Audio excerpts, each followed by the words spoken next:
I just spent $2,500 building a new sim rig because I felt that it was the last final thing holding me back from being better at sim racing.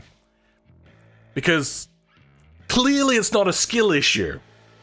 Okay, yes, maybe there is a little bit of skill here, but this thing that I bought way back in the day, used, much like this stuff, so I didn't actually spend $2,500. This is, yeah, very worn out. For one thing, whenever I would use the paddle shifters, it would very often double shift or triple shift, and on the worst case scenarios, it would quadruple shift, and I'd constantly have to be like, wait, did this shift too much or did it shift too little? Like, it was a real pain in the butt. I'd shift it and then it would go up 2, and I'd shift it back and it'd go back 2, and be like, no, just go 1, increment of 1, please. That, and also the pedals, even during the Le Mans 24 hours, wouldn't stay at 100%, it would just kind of like fluctuate a lot. There was something wrong with those pedals. So, we got an upgrade. I went ahead and bought this lovely Mozza wheelbase. The first thing I had to do was I had to modify my bodged and welded together sim rig frame. It was just made out of like really simple mild steel box section, and because I'm not really like an engineer or anything, you can totally see that this thing is a little bit skew-if. I tried the measure thrice cut once sort of situation, and I don't really know how to make things square when the frame itself isn't square either, because the rails at the seat are on like angled inwards because it's a weird setup. The big thing that I wanted to do is I wanted to invert the pedals so they could be upside down, and I 3D scanned it to do that. There's one little bit of a problem with this, however, apart from the fact that it's like the worst scan in the world. I kind of got the angle a little bit wrong. So I don't exactly know how I'm going to fix this, and I'm going to be honest, guys, I think I just need to scrap this thing and buy a new one. There's one other thing. They're not high enough. So I do have a flat plate here, and my feet scratch against it, and it's not good. It's a flimsy plate. There's a lot that I need to do to make this better and good, that it doesn't really seem worth it. That, and also, this steering wheel feels way too low on my chest. So, the parts I got, a super cheap brand new shifter. It was a little bit pricey, but so much cheaper than anything else on the market, and it seemed actually like a good one. Now, people do say that this thing is a little bit stiff getting into gear, and I'm gonna be honest, it's enough to make my whole rig shake. It is a little bit stiff, and it's also, like, people said that it was loud. I underestimated just how loud it was. Like, I don't live in a small house, but you can hear this quite easily on the other end of my house. Then I got myself a brilliant Mozza R9 V2, or at least that's actually what I heard from reviews and whatnot. It seems a little bit pricey, but I really wanted something more powerful than 2.4 Newton meters, and we're going up to 9, so this should be a lot better. I was way too easily able to overpower that Logitech thing. I honestly would have gone 12, but I couldn't justify the cost. It was too expensive. And I also got this steering wheel, which together comes to $1,400 basically. That's a pretty penny. Now, I think I paid somewhere around $1,100 for this, so actually considerably cheaper. Then I got myself some Club Sport V3 pedals. Not the inverted ones, just the normal ones, but still about $900. Though, because these things are outdated and not quite as good as the V2s, which sounds weird, but that's because it's in a different category, and they are a cheaper pedal, those ones are better. But this one comes with a brake upgrade, and I only got it for about, I think, $300 to $400 or something like that. So altogether, this cost me about $1,500, but it is about a $2,500, $2,600 rig altogether. But will it make me any better? Now, there's no point in just getting a sim rig and thinking like, it's going to make me faster. I need a comparison. So the goal of today is to take the Group 5 Moonhawk Beast and see whether we can annihilate the previous time. Now, I have heard that using a load cell brake pedal compared to a spring-loaded one, which I've previously used, takes a little bit getting used to. And I don't know like what it's like, so we'll find out together. The other reason I did this is because I know that this car is quite brutal, and I wanted to really put the whole 9 Newton meters to full test. Okay, we got the shifter because this would be a thing. Oh, yeah, no, these pedals are very much in the wrong place. Okay, that's weird. It didn't accept my pedal inputs there for a second. Hopefully, why is my brake giving me more accelerator? That's not right. What the hell? We got throttle. Wait, is there a way to see what inputs I'm using? Fanatec pedals. This is the brake at the moment, and it's making it rev more. That's so weird. Y axis? Yeah, that's gonna go away. Hopefully this is controller specific, so we can go ahead and delete you. Oh, you know what? It's probably going into reverse. I'm an idiot. So let's make it okay. Yep, nah, okay. Editor, you can cut that if you want. That was a stupid mistake. It was an automatically control mode and it was trying to go into reverse. I'm so dumb. Okay, first, that shifter is very much in the wrong place. Actually, you know what? Let me run you through a little bit of what we've got here. One of the big mistakes is I made these like beautiful L brackets welded out of like honking thick rusted metal, but then I made a second one and didn't mirror it. I am an absolute idiot. And then the next issue is usually a shifter will be in line with the hands. But this, I have to reach out really far to reach that. And that is like full extension of my arm. So I'm having to like fully reach to reach that. I think I might have to use the paddle shifters and just not use my new shifter at the moment. That kind of sucks, actually. Okay, let's give it a try. What's the OK button? That's a slow motion button. We don't need that. That's the wrong button. Oh, there we go. Okay, that's the OK button. I think we're in first. It's a little bit hard to tell. Oh, God. Okay. Yep, not magic. How do I restart? Is that even bound here? Is there a bound button? There's no bound button for restart. Good. And hopefully that will work well for me. Because if there's one thing I need to do is restart a lot.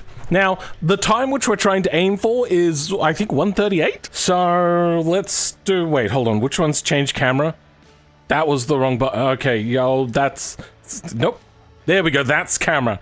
I'm gonna need to, like, write down a roadmap with the amount of buttons on this thing. Okay, that one's start. Wasn't start last time. Okay. Oh, okay, yep. Oh. What a lumpy vehicle. Oh, goodness gracious. That went off immediately. Okay. I've got it set up to, like, manually... Oh, sorry, to automatically do the clutching and everything. And... Okay. Yep. The steering wheel is way too low. I'm like, my hands are against my crutch with this size of wheel. What? Oh. I went into slow motion, did I? That's... Okay, well, that's... gonna have to be something I pay attention to. Oh, god damn it. See, that's why I wanted to use this vehicle, because it is not easy. And I am starting to realize very quickly that this thing...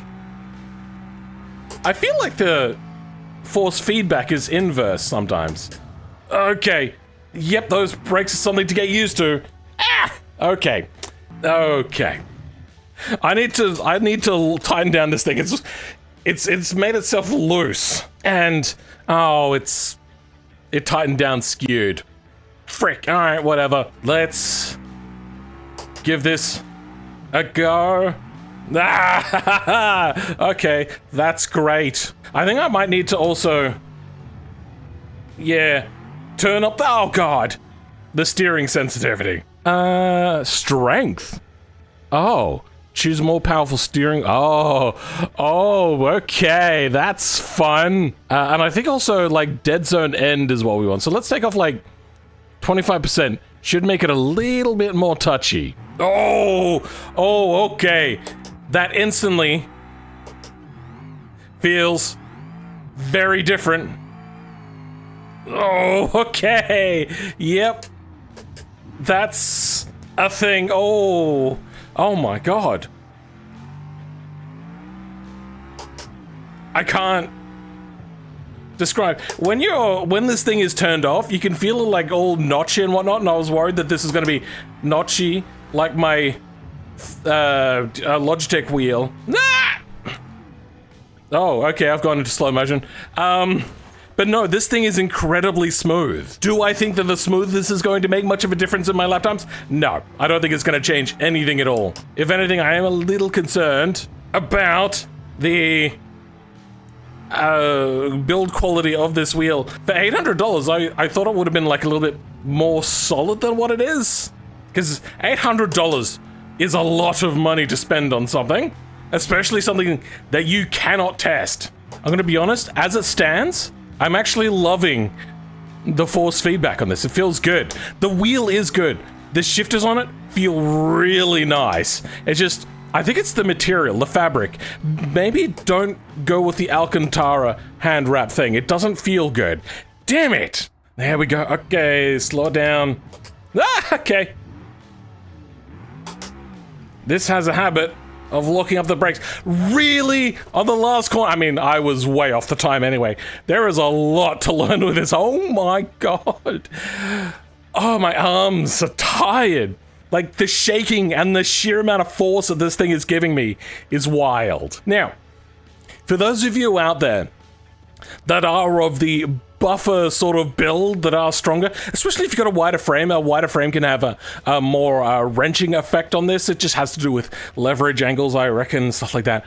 9 Newton meters may not be enough with any brand is all going to be about the same anyway. 9 Newton meters is 9 Newton meters, so the Fanatec's 8 Newton meters going to be even worse. They did release recently a 12 Newton meter. I don't even think that's going to be enough for somebody who used to work out all the time and then gave up and probably got fat. So I'm really thinking that, like, Moz's 16 or 22 Newton meters might need to be where it's at. But maybe I should just, like, rein in my real wants for this, because it's so tiring. I think I've done enough talking. I think my arms are now rested a little bit. Let's give this a go. Hey, Moza, if you guys want to send me like a 22 Newton meter wheelbase, I suppose I'd have to comply and be your best friend for all time and power through to the end. Okay, we're slower. God damn it. Okay, load cell brakes take a lot to get used to. Like, I think the braking is like the one thing. I do actually have like a vibrator motor on the brake pedal, but I don't know if that's actually working the way it should be. Upgraded from V2 to V3 when does the gas pedal vibrate? It does while testing them, but not in game BeamNGs. Okay, you need to use SimHub to get it to work with the game telemetry. God damn it. I think that's something I'm going to leave for another day. Alright, well, I'm just going to have to pretend that I know when I'm locking up. I will say, though, I am excited to, like, get that feedback on the brakes, because knowing when you're locked up is very important. And I think that's going to be super helpful in BeamNG. Oh, rear brakes are both faded. Oh, Jesus. Come on, power on nice and smoothly. Penultimate corner.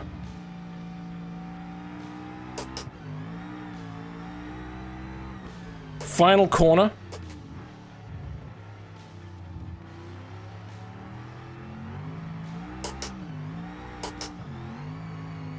All that power and torque.